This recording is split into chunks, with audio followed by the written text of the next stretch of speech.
friends, welcome to Knitography. I'm Patricia and I'm coming to you from a little village just outside the city of Trondheim in the middle of Norway.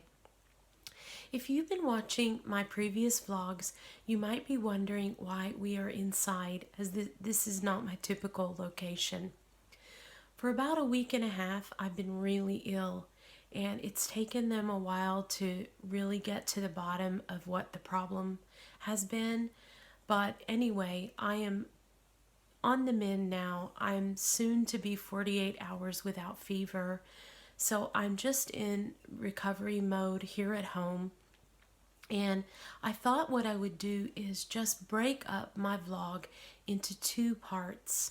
One is I will share my works in progress, my finished objects, some of my knitting plans, and then hopefully within the next week I'll be able to take you on a very special knitting adventure. I have been sharing with you the history of the Selbuvotter because I live on the lake just outside of Selbu, and these mittens have a very special place in my heart. The history, the sheep especially, where the original wool for these mittens came from. So we will continue the history in part 2 of vlog number 9, and we are going on an adventure to the farm that is now a historical preserved site where the first pattern, the first mittens were exported out of Selbu and into the wider world. It's a very, very special place. A lot of exports out of Selbu came there, and it was also used for sort of like a transitional hub for pilgrims and travelers and so on. But it's from the early 1800s, and I think you're really, really going to enjoy seeing the port there and all of the well-preserved farm buildings. The other thing that I wanted to say about this book, for those of you that are in the United States, and I'm not sure about in the UK or other English-speaking areas, but I have found out that this book is available through Schoolhouse Press. It is $90 US, which is quite a hefty price to pay for a book that is in Norwegian if you aren't speaking Norwegian. But really, my best advice is that you don't really need to know Norwegian to use this book. And I want to say why that is. Because if you notice in the book on this side, for example, you have a very typical pattern. Now, we understand in English centimeters, we understand a gauge, and we understand needle size. So in this book, you just need a few Norwegian words in order to be able to use that, and so use this book. So what I'm going to do is I'm going to make a vlog like a tutorial with the Norwegian words that you need if you want to use this book. I'm going to walk you through what each word means, and in that way you can use the video if you're knitting in the book and you forget the word or whatever. I'll pronounce it for you, and I'll just guide you through one of the patterns, and then you can use the book in Norwegian. Now, you won't have the history that they talk about in the beginning, but you'll have lots of photographs related to the history. And then, of course, you can just refer to my previous vlogs if you want to know, because basically this is a continuous history that I am able to share in English and progress using the nature and the landscapes and specific places. There is the Selbuvotter museum in Selbu, which I have an appointment to go to next, and also one of the farms mentioned in the book, and also the spinnery. So we're going to visit all of the places that are listed in the book connected to the history. So you'll have your book as a reference with some pictures, but also you will have you'll have actual visits to those places. So I think that could be very helpful indeed if you're interested in really investing in the most beautiful book. And there are so many patterns in here. Yeah, you can make your own patterns. You can follow the traditional patterns. The book is really worth it. I know $90 for a book sounds like a lot, but I guess that's what I paid in Norwegian kroner also. So for me, this book is a must-have, and just a beautiful book to sit and peruse whenever. I wanted to share, I also knit Selbuvotter, but I realized that I haven't really shared any of my Selbuvotter mittens. And one of the tips that I wanted, these are not mine, these are a gift that I made. They're quite big for me.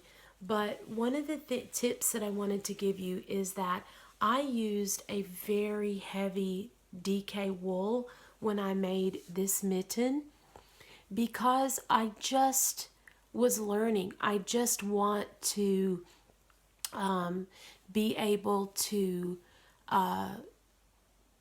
really have control over the yarn and do a really good job with my color work, get better at my floats and those type of things. So this is actually a man size mitten, and but in a DK weight you really can hone in your Selbuvotter skills. Now if you knitted such a mitten that's this size and you wanted it for yourself, then you would just wash it and pop it into the dryer, you know, observing it, and it will, you know, felt a bit, and then it would fit perfectly. Like I could take this and I could just felt it a bit to fit me. It's not, you know, it's a bit snug, but I would want this one to be felted.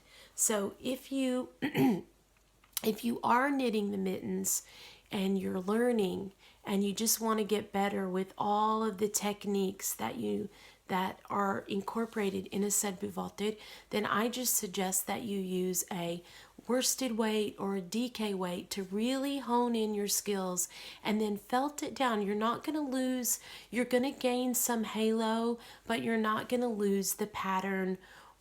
You're only going to gain warmth. I have learned a lot of techniques just by going up on my wool side and feeling like I have a lot more control over the piece that I'm knitting. I also wanted to share my Icelandic sweater that I finished. This is my first Icelandic pattern. And again, when you're doing a color work or stranded knitting, which is the appropriate term for it. When you're doing stranded knitting, it's always good that you try a pattern that has heavier weighted yarn in the beginning. That's my opinion. I felt like I had lots of control using this yarn, which is it's worsted or Aran weight. I'm not sure which one, but it's heavier than a DK weight. It's pure wool with a little bit of halo, alpaca mixed in to give it this really lovely little fuzzy halo. And this, as I shared before, is just a local yarn to me. Very, very inexpensive, but a real workhorse of a yarn. Now, I did a twisted rib and the pattern, and then it was, you know, just this knitting, and I think the stitch definition that you get with this yarn is just simply beautiful. This was my first time knitting with 3 colors at a time, because there are points within the pattern that use that use 3 strands at the same time. But I just used my technique of keeping the main color in the background and the colors, that the yellow and the white, that I wanted to pop in my left hand like continental knitting. Excuse me.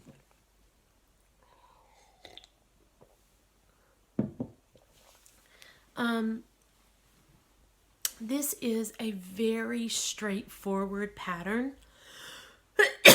This is a very straightforward and easy pattern to follow in English. It's the only thing that's a problem is that when you're doing the neckline, it's not stated within the pattern in a way in English that's understandable, that you're going to be doing wraps and turns.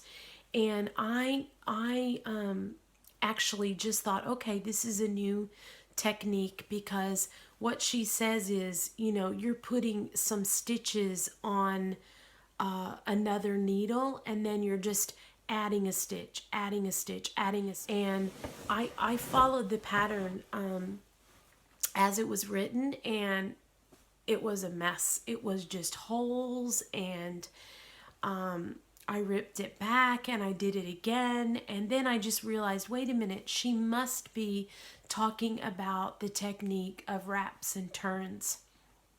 And so I did it that way. I don't know if that's what she meant, but this of course was translated into English, and that piece is the only piece that's missing. I would have written that more concisely within the pattern. So if you this pattern is a beautiful pattern to follow, easy to follow, well diagrammed, the charts. But this took me 4 times knitting it to really understand what was meant about the neckline. And I always have a problem with necklines for some reason. The only modification I made was I did not switch needles at the neckline. I kept the 5mm needle at the neckline and bound off loosely, because I really don't like a neckline to be choking at the top. So this is a very relaxed, stretchy neckline. The fit is with 0 ease, I would say. It fits perfectly, and I look forward to wearing it. Hopefully I'll wear it in one of the vlogs to show you. But this is my favorite Icelandic sweater. You can see it on my Instagram. If you look on any of the pictures, I wrote down the name of the sweater and the designer, and you can look there too if you're very interested. You can also look on Instagram, the tags that I used, and you'll see it in many colors. This is the original color. In the pattern though, they do have a purple one where they only use 2 colors, like a black and a cream color, which is really beautiful also. So this was an extremely enjoyable knit. And I will knit this again. It was a pleasure to knit. It was quick to knit. If I hadn't been ill, I think I could have finished it in just a space of a couple of weeks. But unfortunately, I had to put it aside when things were at their worst. And then kind of when I got back up again, I picked it up. I would recommend that you start with the sleeve though, because it's really good to do a gauge swatch. That way you can get your gauge and your fit just by doing the sleeves. And I did both of the sleeves first, and then I knitted the body. So another project that I have going on, my sock project this week. I do have some socks on the needle, and I finished a pair of socks, which you can see on my Instagram, which was a yarn using Arne and Carlos, the Winter Night colorway. And I did I did finish those, but I've worn them so much that they need to be washed.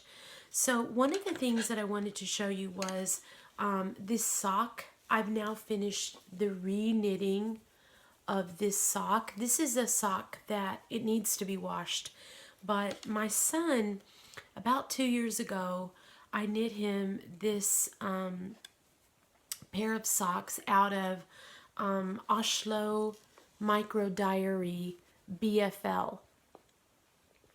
And I just fell in love with this colorway. I think it's got a little bit of burgundy and pink and all, but it's got lots, it's just a speckled yarn, and it knits up absolutely stunningly. I just love the way it knits up. But anyway, my son, he just adores these socks. I mean, they feel like heaven. This BFL is a wonderful base, and he loved the color, and he wore them all around the house and in his boots and everywhere. But unfortunately, on the ball of his foot, on both sides, you see, they wore thin. He wore holes in them. And in the same exact spot on both of his feet, which is really good information for me if I knit him another pair of socks from the beginning. I think I would reinforce this area for him. Otherwise, the heel and the gusset are still in wonderful shape. There's no problem at all with that. So what I did was I simply just steeked off the toe. I just took scissors and I steeked it off, and I picked up all of the stitches, and I am just about to start decreasing the toe again. Now you see very clearly where I have picked up and where I am knitting again, and also these need to be washed.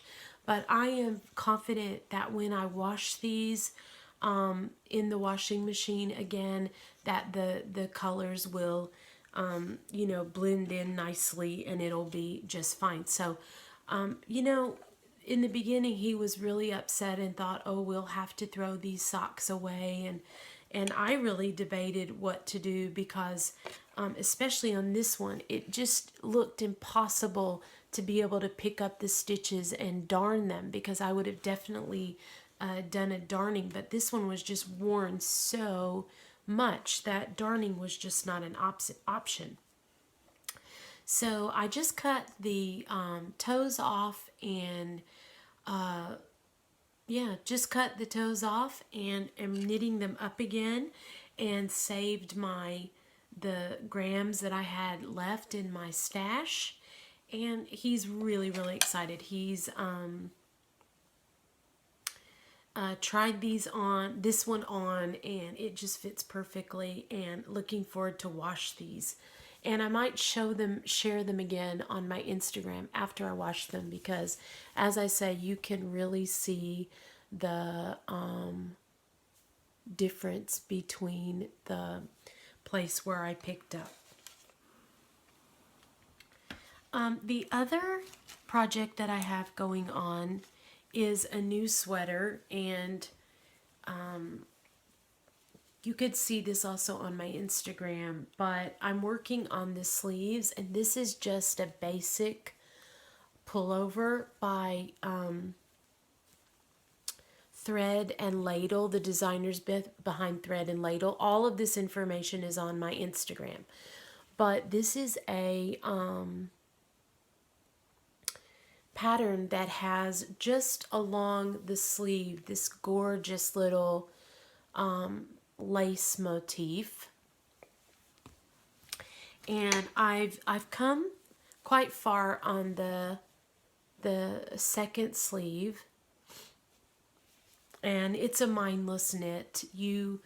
It's a very straightforward pullover and mindless. I know the pattern now. It's a four row repeat with the lace, and just increases every end of the lace pattern. So very simple. But what I wanted to share with you is oftentimes I'll use my straight needles to, keep the sleeve on hold while I'm knitting the other sleeve.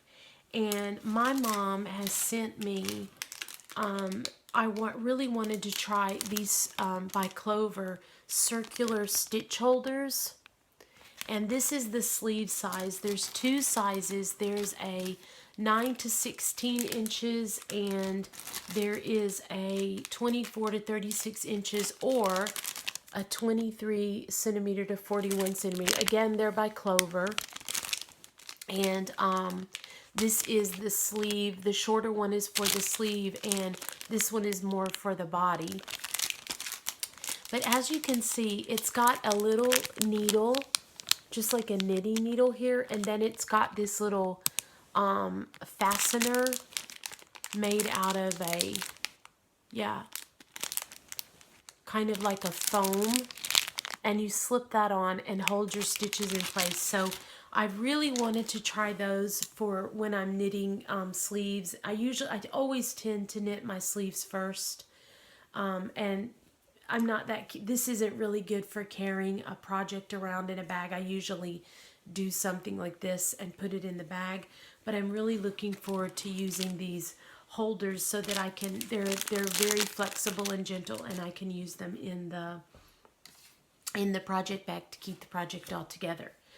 I am trying to use up all of my superwash wool because, as I said, I'm really going to knitting only pure wools.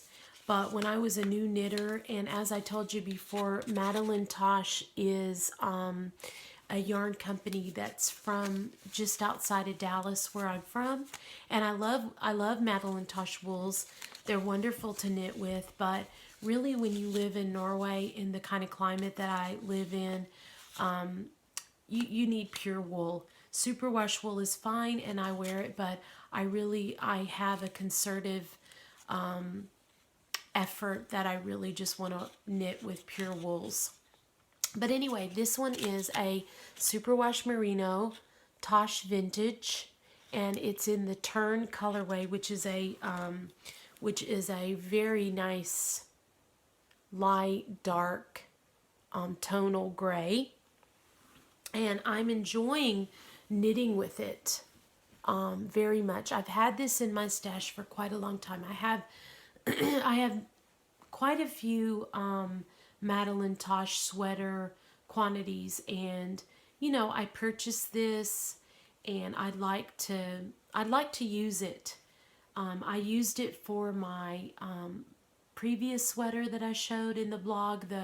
I think it's called the Brentwood sweater with the very patterned. I had the problem with the neckline, and I enjoy wearing that. It's more of a wearing it around, not really for hiking or something like that. Not when it's super, super cold, but in the spring or whatever. And I think this one's going to be a really nice, really, really, really nice spring sweater.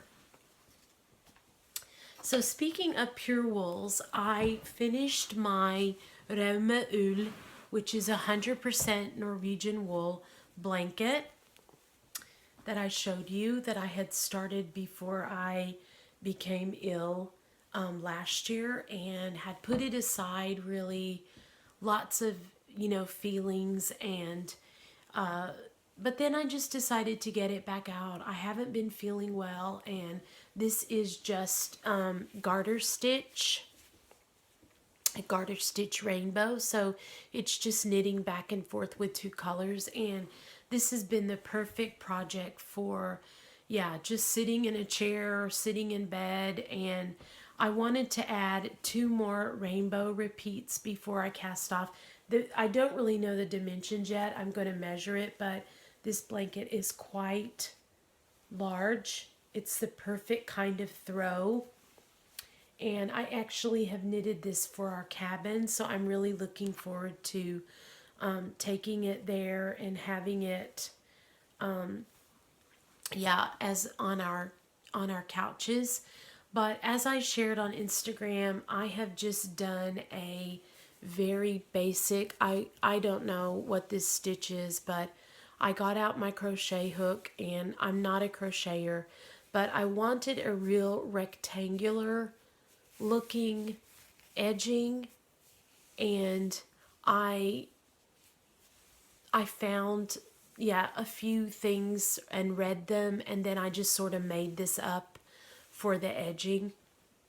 And I'm really pleased with the result. I know that my corners are probably not perfect, but this is really just a cozy blanket, and I just wanted a very neutral, so that it wasn't that girly. Anyone could feel they could wrap up in it. Here's another one of my corners. I don't think it's exactly right, but I just think the result is rustic and cozy, and I'm just so in love with this blanket. Again, this is a pure Norwegian wool, Rauma Finull, and I am going to gently block this, just wash it, let it just, go down into the water without any kind of pressing. And then I'll get it and condition it just a bit with the hair conditioner that I told you, the organic hair conditioner. It's already soft. It's not itchy at all to my taste, but I might do that just to speed up the softness from the wear that it's going to get. So I'm very happy with that. The other thing I wanted to share with you is I'll be sharing this on Instagram at some point, but I got my kilt out for Edinburgh Yarn Festival, and I have had this wool in my stash for quite a while, this Mosaic Moon.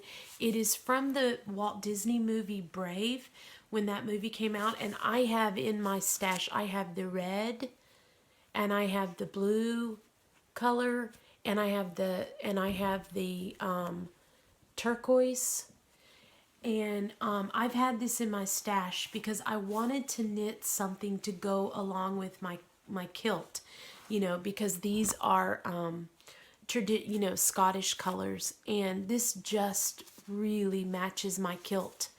So I'm going to do something in garter stitch, something that I can knit up quickly. This is a skein. I have 3 skeins of this, so it's going to be quite large. But my ball winder has just made a complete mess of this, and I've got to figure out what I'm going to do about my ball winder. Normally, I wind my yarn by hand a lot. I like to do it on my Nøstepinne, which are these traditional Norwegian or Swedish sticks that you just wind your yarn on. But because I wasn't feeling well, I just put it on my Swift and my ball winder, and it's just a mess. So I'm going to have to get the courage to really straighten that mess out. But anyway, this is just so many colors. There's brown and tan, and I think this is going to be an amazing wrap to wear with my kilt in Edinburgh. So that's really my knitting for these, the last week and a half. I'm a little bit late with this vlog. But again, in vlog 9 part 2, we're going to be going to this very special historical farm to continue the history of the Selbuvotter. And I really hope you'll look forward to that and join me there. The farm is right on the lake, and so it'll take some imagination really to think about what it must have been like in the 1800s, traveling that long way across the lake and arriving at this farm where they welcomed you and helped you to unload your goods to be then transported into Trondheim, into various networks of export. And when I think about it now, and this road that I travel to work almost every day, and I get to town within 30-40 minutes. I just imagine how long that exportation would have taken or felt back in the 1800s without cars or those sorts of things. So very, very interested indeed, and I hope you'll join me. I wanted to just say finally, thank you for all of the messages that have been sent to me on Ravelry or on Instagram about the history of the Selbuvotter and your enjoyment of it. I'm naturally a teacher, and sharing knowledge with other people, connecting with other people about knowledge is my that's the thing that gives me the most pleasure of all. So I really appreciate. I've tried to answer everyone that has written me. I'm a little bit behind because of being ill, but I will get back to you, and I thank you very much indeed for joining me and your interest, and I hope to see you for vlog 9 part 2 in the coming days. Take care, friends. Enjoy your knitting. Hopefully we'll get ourselves outside again very soon.